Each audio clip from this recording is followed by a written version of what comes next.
Good morning guys, કેમ છો બધા? મજામાં? જય શ્રી કૃષ્ણ. મારા બ્લોગમાં તમારું સ્વાગત છે.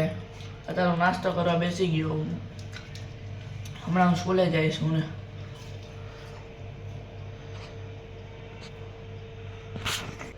ગુડ મોર્નિંગ ગાઈઝ, જય શ્રી કૃષ્ણ. કેમ છો બધા? મજામાં? સવારના 7 વાગ્યા છે, 7 નથી વાગ્યા, સોરી, 6:45 થયા છે. અને શ્રેયભાઈ તૈયાર થઈ રહ્યા છે, ચા ને પરોઠા ખાઈ રહ્યા છે. જો ચા પરોઠા ખાઈ લે પછી નિરાતે નાના ભાઈ પણ ચા પરોઠા રેડી જ છે એના પણ. ચાલો હવે સ્કૂલે મૂકી આવીએ આપણે. નાસ્તો રેડી છે બેયનો.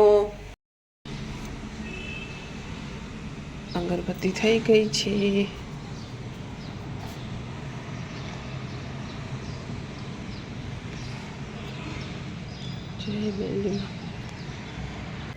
ગુડ મોર્નિંગ તો થઈ જ ગયું છે. પાણીની મોટર ચાલુ, ફિલ્ટર ચાલુ છે. આ તો સાફ કરીને ભરી લીધું છે.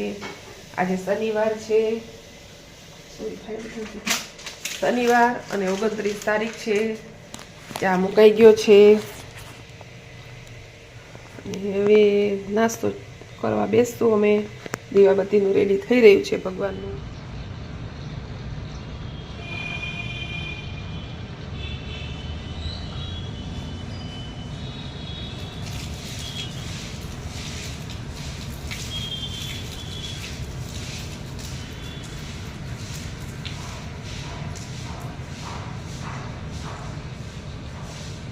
प्रताप महाजगवंदन विद्यावान गुणियति चातुर राम काज करिबेको प्रभु चरित्र सुनिबेको रसिया राम लखन सीता मन बसिया सुस्वरूप. A few moments later. ચાલો, તમને ઘણીવાર પછી મળી રહી છું. બધું જ કામ થઈ ગયું છે. કચરા, પોતા, વાસણ બધું જ થઈ ગયું છે. ઘર ચોખ્ખું થઈ ગયું છે. અને આજે તો જો પૈસા પલાળી દીધા. આજે પૈસા છે ને પલ્લી ગયા થોડા ઘણા. ગ્રીસના પોકેટમાં હતા તો ખબર નહીં. કપડાં વોશિંગ મશીનમાં ફરી ગયા અને સૂકી દીધા. ધોઈ નાખ્યા આજે અમે પૈસા. કાંઈ વાંધો નહીં, હમણાં સુકાઈ જશે. અને દાળ બફાઈ ગઈ છે અડદની. ભાત પણ થઈ ગયા. હવે હમણાં જો દાળ વઘારી દઉં અને રોટલી માંડી દઉં. લોટ બાંધીને પછી છોકરાને તેડવા જવાનો ટાઈમ થઈ છે. ચાલો હવે આપણે કામ કરવા માંડી ફટાફટ. રસોઈ જો ભાઈ સ્કૂલેથી આવી ગયા છે. આ ભાઈ જો પ્રેમ કરે છે મને અને મસ્તી કરે છે. અને ઓલો ભાઈ આવે જ છે નીચેથી. અમે દોડીને આવી ગયા બધાના બેગના વજન ઉપાડીને.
બધા જમવા. અડદની દાળ, શેકેલું મરચું, હળદર, કેરીનું અથાણું, રોટલી અને આ છે આપણી ચટણી તો રોજે જ હોય છે. અને આ છે આપણે રાતે કર્યું હતું જે વટાણા, મેથી અને ચણાના લોટનું શાક. જો કેટલું સરસ તેલમાં છે. આપણે રાતે તો કંઈ ચાખ્યું નહોતું. આપણે તો વડા જ ખાધા હતા. ગિરીશ માટે બનાવ્યું હતું તો થોડુંક પડ્યું છે તો ત્યાં ટેસ્ટ કરશું. અને આ છે લીંબુનું અથાણું. પણ લીંબુનું અથાણું ખાવું નથી. આ તો છોકરીઓને મેં ચાખવા દીધું હતું કારણ કે મને ખટાશ દવા લઉં છું ને શરદીની, એટલે ખટાશ નથી ખાવી. જો ગાઈસ, રાઈસ પણ બનાવ્યા જ છે. ખીલા ભાત બનાવ્યા જ છે મેં. સરસ. એ તો તમને દેખાડ્યા જ નહીં. ચાલો, જો કોઈ જમવા ગિરીશ કે મારો ભાઈ આવ્યો નથી. કારણ કે એ સ્કૂલેથી આવ્યો જ નથી. હું બેગ લઈને આવી હતી, એને છે ને સ્કૂલે કંઈક કામ હતું એવું લઈ ગયો. કોઈ જમવા આવ્યું નથી ગિરીશ આવ્યા, નથી અમારા ભૈલોભાઈ આવ્યા, કારણ કે ભૈલાભાઈને સ્કૂલે છે ને હું બેગ લઈને આવતી રહી હતી અને એને સ્કૂલે કંઈક પ્રોગ્રામ છે એના માટે એને અહીંયા અમુક છોકરાઓને રોક્યા છે. તો ભાઈ રોકાણા છે, હજી જમ્યા નથી, 3 વાગી ગયા છે. હવે મેં કીધું હું બધું શાક કરી નાખું, હવે આવીને જમી લેશે, બધું કાઢી લઉં ખાવાનું ને કેટલી વાર રાહ જોઈશું. કરી નાખું કામ ફટાફટ, 3 તો વાગી ગયા છે. ચાલો કામ કરવા માંડીએ.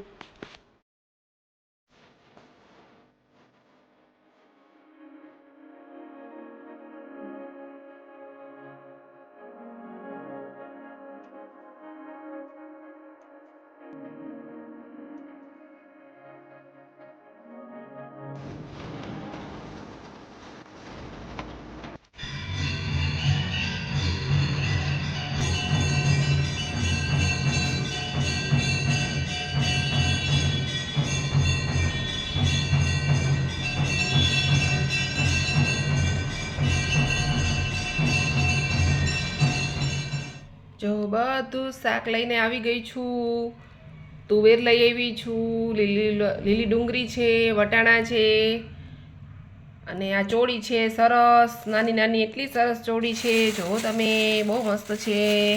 આનું શાક કાંઈ બનશે, કાલે આપણે બનાવીશું, કાલે સન્ડે છે. જો કેટલી મસ્ત નાની નાની છે. પછી આ છે કોબીજ, અને આ બધું તો ગાજર ને એવું લઈ આવી છું. બટેકાનું શાક અત્યારે બનાવી નાખી. છોકરીઓ કે આજે બટેકાનું શાક બનાવો પિયા, તો ચાલો આજે બટેકાનું શાક બનાવીએ. હવે હજી તો બહુ લેટ નથી થયું. શાક લઈ આવી અને ચાનો મસાલો બનાવ્યો છે, રીલ્સમાં મૂકીશ કાલે, તમે બધા જોજો ચાનો મસાલો. અને આ ડબ્બો લઈ આવી હું કોથમેરી માટે. હવે આપણે રસોઈ સ્ટાર્ટ કરીએ. શાક લઈ આવી, કપડાં તો છોકરીએ હંકેલી નહીં ખાતા, વાસણ ગોઠવી દીધા, ચા પાણી પી લીધા, ચાનો મસાલો બનાવ્યો એની રીલ્સ બનાવી. તમે બધા જોજો, ચાનો મસાલો બહુ મસ્ત બન્યો છે. કાલે આપણે એની ચાનું એન્જોય કરશું, ચા પીશું એની. ચાલો હવે રસોઈ કરવા માંડીએ.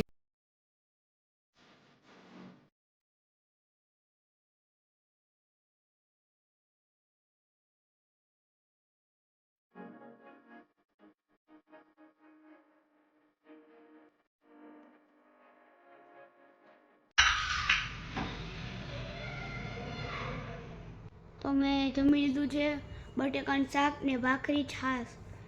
પછી હું નીચે રમવા ગયો હતો. તો આ વ્લોગને આપણે and Karshi. Like, subscribe, share વધારે કરજો. તો નવા વ્લોગથી નવી શરૂઆત કરશી. તો બાય બાય.